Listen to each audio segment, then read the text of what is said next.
feel like there should be an eye patch or something for this review. Let's talk about Blockade Runner from Cornell Diehl.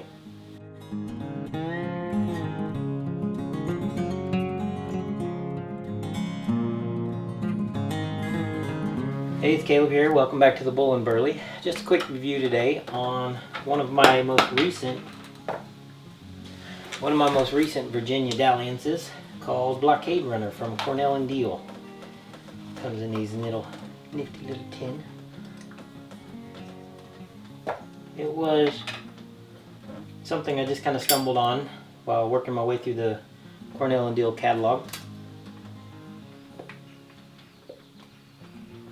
I'm a pretty big fan of Virginia's overall, and so I wanted to try this rum spiced Virginia out. And from tobaccopipes.com, the description, Cornell Diehl's True Navy Cavendish Crumble Cake, made with hand-stoved red Virginia and golden Virginia, soaked in rum for 7 days, then lightly stoved again and pressed and cut. Sounds a lot like being a pirate. Especially the stoved in rum for 7 days thing. We've all been there, am I right? If any of you have ever been in the military, you've definitely been stoved in rum for 7 days. But anyway, let's get this lit. Alright, I'm about halfway through this bowl that I've been smoking in my little hand-carved acorn. It's my own design, my own make. A little bit of hand carving. Nice stumpy little thing. Has about a 20mm bowl. And overall, I'm about halfway through this tin of Blockade Runner. I like to give them a couple good pipes before I ever start trying to talk about it. Right off the bat, the tin note on this one had a kind of a honey hay reminiscent smell to me. Definitely get the grass of the Virginias. And I think that honey is probably the subtle notes of the rum. And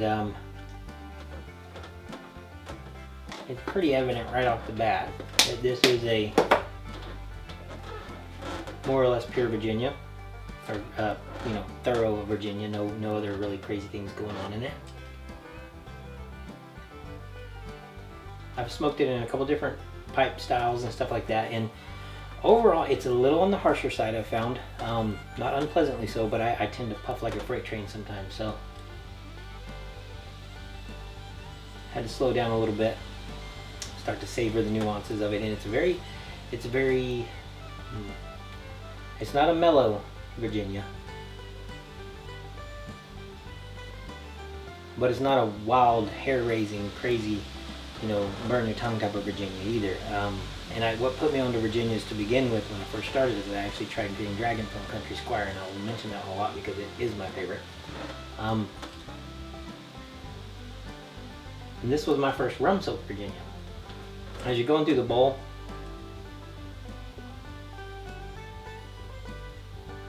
and you slow down, kind of mellow it out, and pace yourself, you start to get a real good sense of that rum taste in the background. That like I said, that honey, almost honeysuckle hay taste, and it's very pleasing overall. And I mean, the tin art, it's just cool. They call that the the Advance. It was the South's most successful Blockade Runner, according to the review here.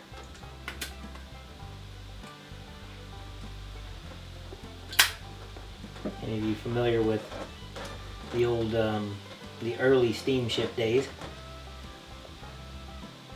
may understand what a blockade runner was. I'm not going to give a history lesson here because I don't have it in front of me, so I don't want to mess it up. And somebody out there will absolutely crucify me if I get it wrong. But overall, just very simply, Cornell Diehl's Blockade Runner. If you're looking for a solid rum-soaked Virginia to add to your chair squeaking. Looking for a solid rum-soaked Virginia to add to your repertoire or to your cellar, Yeah, I could see that being a good one. I don't know that it's my top one. It's not my top, but it's definitely high on the list. I would say I'd probably get some more of that. Reading the thing here. Everything, you know, reading through some of the other reviews online, everything I've experienced with it is pretty on par with what other folks have experienced. It comes in a, you know, block cake, whatever.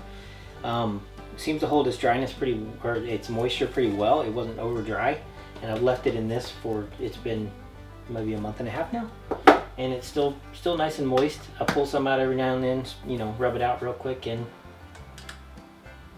without any real dry time, just go for it. And I found it enjoyable overall. Yeah, Blockade Runner, Cornell Diehl. I'd put that on my suggestion list. For newer smokers, maybe going with something like a Cobb and having somebody teach you and going slow would maybe get you a better experience out of the Virginias. Overall, it's not something, I didn't really have a whole lot of guidance when I started this. I just kind of went for it. And I didn't really, you know, look at any forums or anything on how to actually smoke these things. And so some of my early experiences with some of the Virginias were a little rough. They get a little harsh. But when you learn how to slow down with the Virginias and really kind of approach them calmly and cool and collected, it's a much more pleasant experience. And I would say if you're going to get somebody else into the hobby of pipe making or influence somebody that's new, that's interested in this, and you're an experienced piper, maybe give them a little bit of, you know, heads up about how some of the Virginias can be. And I can't believe I almost forgot to give this my beard aroma rating.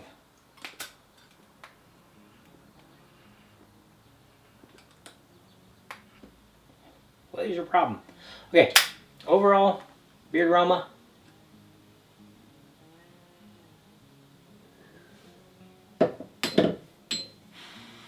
I would say this one's easily a 4. It's really good. It's really good. No staleness, no burley stank, which can happen sometimes. No Latakia barnyard stank, which can make you feel like you're wearing, you know, some used hay in a barn around your face all day. Yeah, this is a good one. 4 out of 5. Anyway, thank you for joining me at the Bull and Burley. Happy piping.